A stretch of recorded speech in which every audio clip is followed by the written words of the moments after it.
남편이 전화를 받으러 간 사이에 자연분만으로 나왔습니다. 전화를 받으러 간 사이? 역시나 아이들을 키울 때도 남편의 도움 없이 친정의 도움을 받고 키웠고요. 아이들이 낯가리는 시기에 남편 말. 아이가 왜 날 보면 우는겨?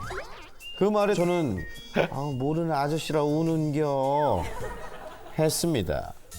이 아이들이 성장하여 이제는 큰딸이 34살, 아들이 32살이 되었는데 딸아이가 결혼하여 손녀를 낳고서야 자신이 아이들에게 얼마나 소홀했는지 남편 스스로가 느끼고 있습니다. 손녀가 예쁘긴 예쁜지 본인 카톡 프로필에 사진을 올리고 모임 가면 자랑까지 합니다. 왜 남편은 30년 전에는 이 기쁨을 대체 왜 몰랐을까요?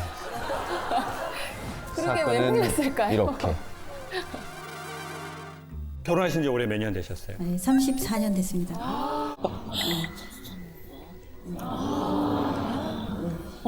아니 근데 너무 궁금한 거는 그거 무슨 전화였습니까, 아버님? 아니 도대체 원래 그래, 아니 너무 궁금하지 않습니까?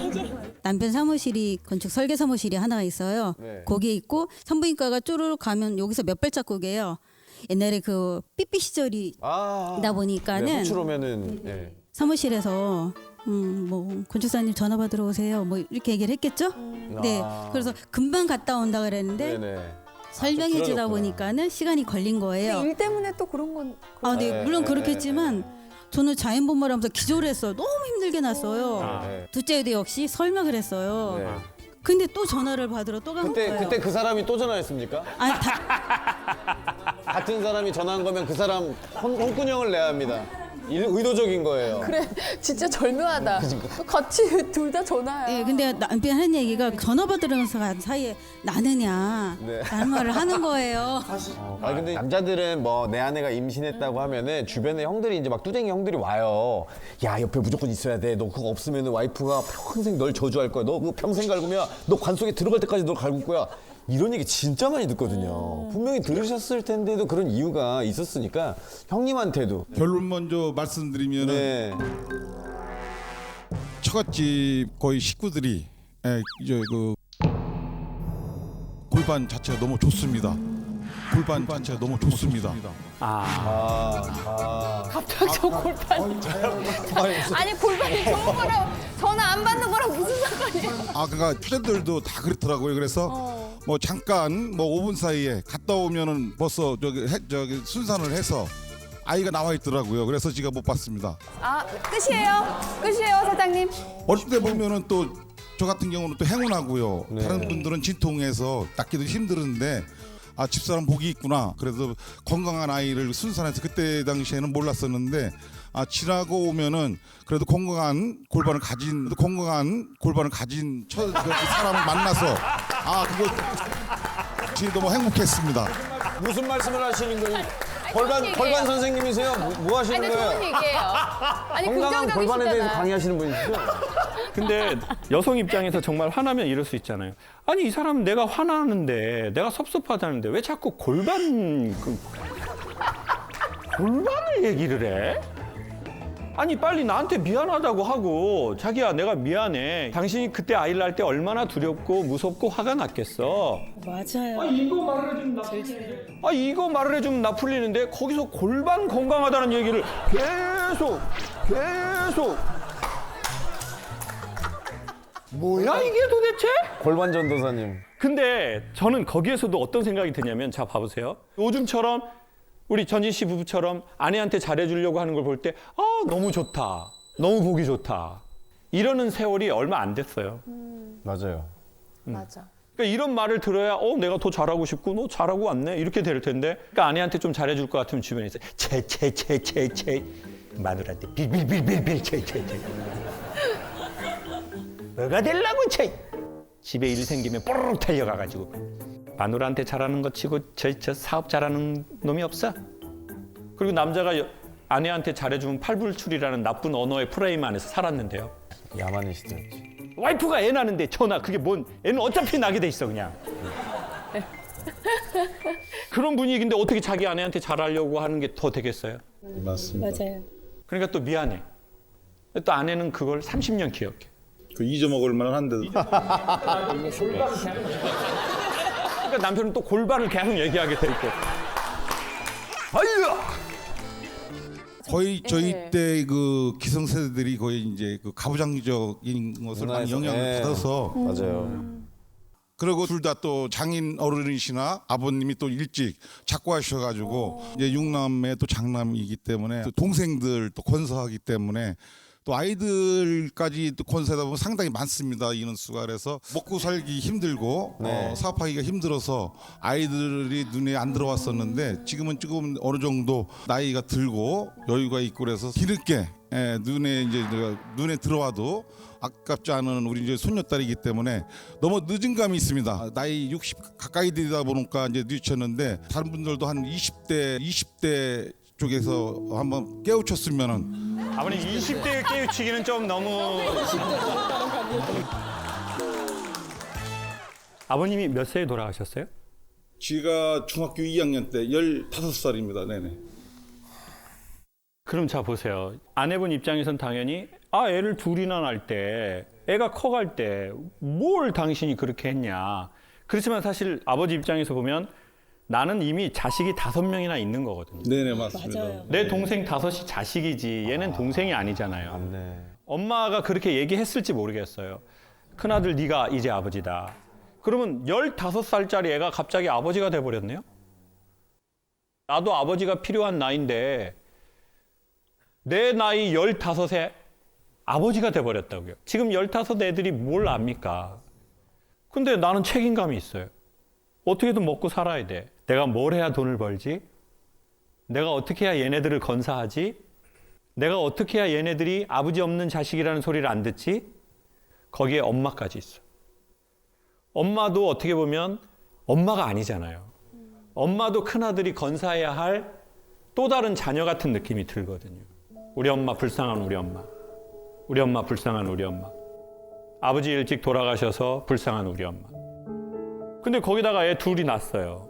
그러니까 얘가 이제 내 한계가 있잖아요. 그러니까 여기 먼저 주다 보니까 여기를 당연히 못 주는 거죠. 그리고 30년, 40년 가까이 사셨네요. 그리고 이제 어느 정도 여유가 생기고 내 아이였던 5명의 형제도 다 컸네요.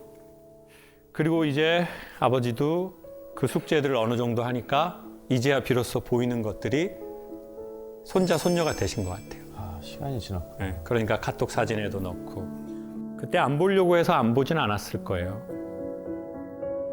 그 전까지는 내가 열심히 살아야 했고 내 몸에 힘도 있었고 그리고 해야 하는 시기가 있잖아요. 내 컨디션에 상관없이 해야 하는 시기가 있어요. 그렇잖아요. 전 녹화를 저희가 3시간 했어요. 보통 이 후 녹화를 2시간 반에서 3시간 해요. 그럼 작가님들이 중간에 와서 저한테 이렇게 물어봐요. 힘드시죠? 3시간 하고 또 3시간 또 하려고 하면 힘드시죠? 근데 제가 그 질문을 받고 순간 생각해요. 여기서 내가 힘들면 어떡할 거예요? 안 할 수 없잖아요. 그렇죠. 여기 와가지고 나 못 되겠죠? 3시간! 못돼!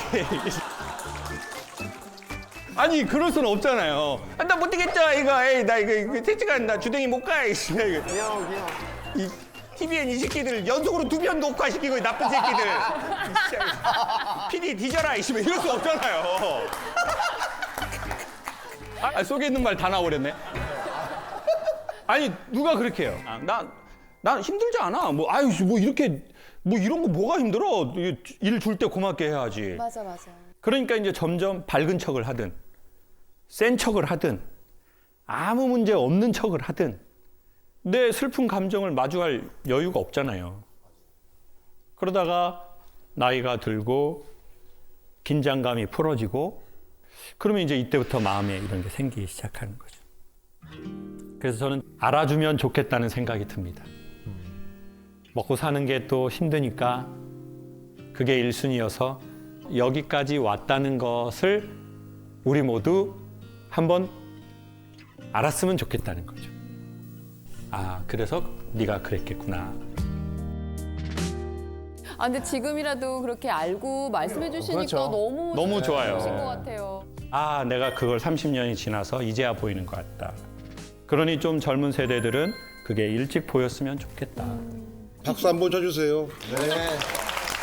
마무리. 깔끔하죠. 어른은 얼이 큰 사람이라는 뜻이래요. 마음이 크고 생각이 크고 깊은 사람. 그게 어른. 근데 엄청 마음이 넓어. 엄청 자상해. 일도 엄청 프로페셔널하게 잘해요. 근데 아주 특정한 패턴이 딱 되면 유난히 어린 것 같은 사람들이 있어요. 얼어 있거나 굳어 있거나. 그거를 성인 아이라고 부르는 게 있거든요. 자, 그러면 왜 어린이가 됐냐는 거예요. 뭔가 그 순간에 어른이 될 만한 상황이 생긴 거예요. 어떤 아이들은 부모가 싸우면 자기가 잘못해서 부모가 싸운다고 생각하는 애가 있어요. 그래서 부모가 싸우는데 가서 이렇게 말해요. 엄마, 아빠 싸우지 마세요. 제가 말 잘 들을게요. 옛날엔 또 어떤 집은 이런 집이 있었어요. 너 낳고 엄마가 이혼을 못하는 거야. 너 때문에 사는 거야. 그러니까 그런 얘기를 들으면 어떻게 돼요? 아, 나 때문에 그냥 부모님 사는 거고. 여러 가지의 사람의 케이스와 경우들이 있거든요. 시간이 지났어요. 어른도 됐고 내가 돈도 벌고 나도 내 가정이 생겼고 나도 의사도 됐고 선생님도 됐고 뭐 다 됐어요. 근데 놀랍게도 우리의 어떠한 경우들을 보면 그와 비슷한 상황이 되면 딱 그렇게 얼어버리는 경우가 생기는 거예요. 머리는 나도 왜 그런지 알겠어. 근데 몸이 굳었는데요. 그렇다면 어떻게 해야 되냐? 그 아이에게 뭘 해줘야 돼요? 땡. 그렇죠. 그 아이에게 땡 이렇게 해주면 되죠. 누가 해주면 좋아요? 내가 나에게. 맞아요. 최종 그 키는 자기가 갖고 있다고 생각해요. 왜? 그 모든 상황의 디테일을 아는 건 자기밖에 없어요. 내가 그 아이를 찾아가면 좋겠다는 거예요.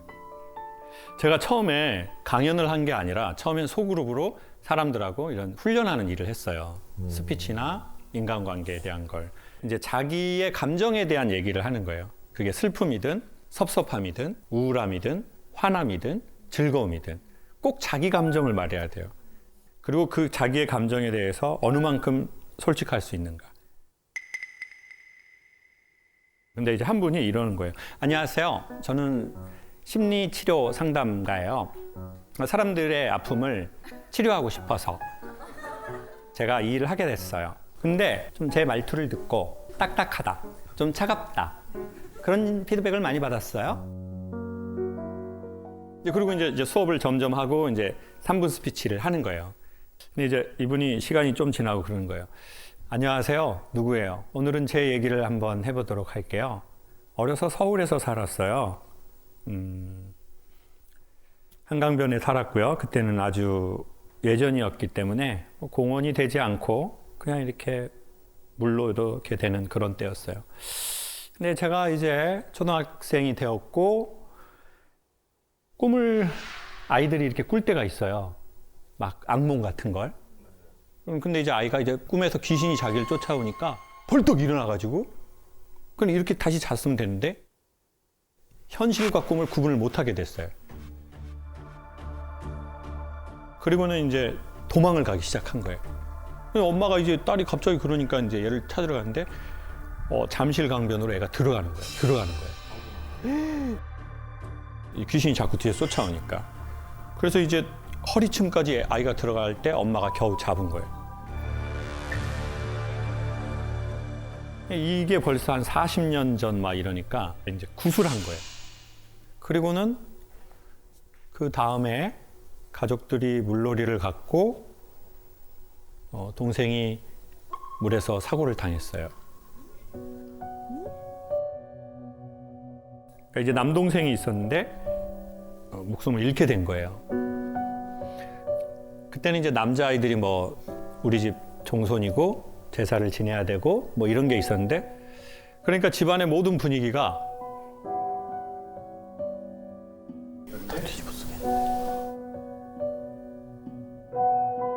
네 네가 죽었어야 되는데 너를 잡으니까 아들이 죽었다 이렇게 분위기가 된 거예요. 그런 말 하면 안 되는데. 그리고 자기는 그 분위기를 평생 먹고 살아버리게 된 거예요. 그분이 그 사건 있고 나서 물에 안 들어가신 거예요.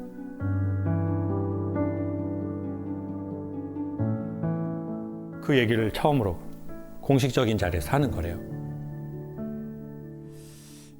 보통은 이제 뭘 피드백을 해야 되는데, 선생님, 선생님도 이미 아시고 있는 것처럼 그건 선생님 잘못이 아닌 것 같습니다. 그리고 그 아이한테 꼭 이렇게 말해주세요. 이거 네 잘못 아니야. 그리고 그 아이 한 번만 꼭 안아주세요. 그리고 이제 수업이 끝났어요.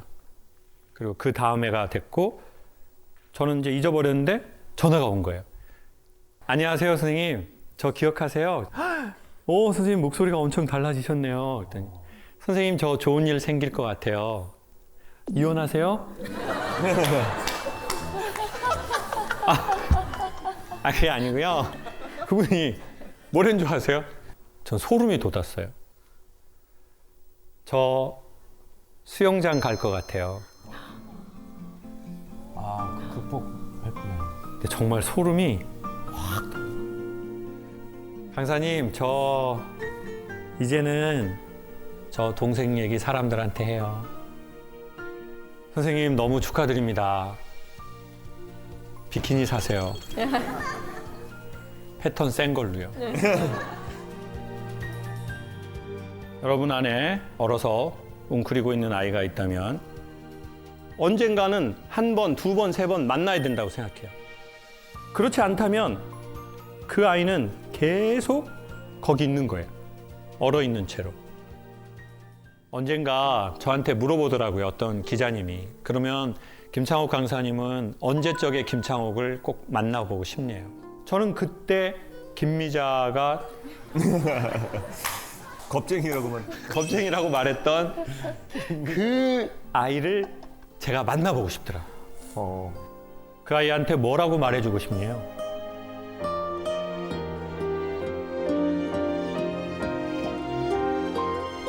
저는 그 아이를 보면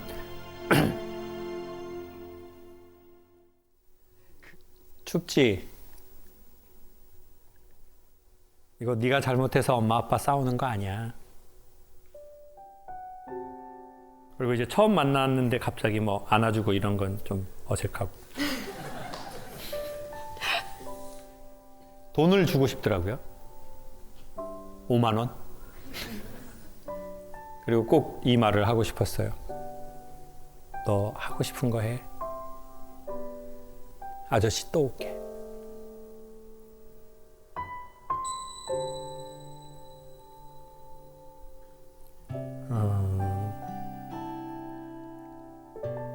처음부터 막 말 걸기 어려워요, 그 아이한테.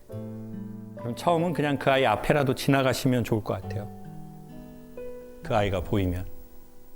그 다음에 또 가서 5만 원을 흘리듯이 이렇게 놓고 또 사이가 조금 좋아지면 그 아이한테 말도 걸고. 그리고 여러분 안에 있는 그 얼어있는 아이가 땡이 되어서 풀려진다면 되게 놀랍게 그 아이는 또 수많은 어린아이들을 땡하는 일들을 직간접적으로 하더라고요. 그러면 우리가 좀 더 어른이 되겠죠. 여러분, 저희 안에 있는 얼어있는 아이가 땡이 됐으면 좋겠어요.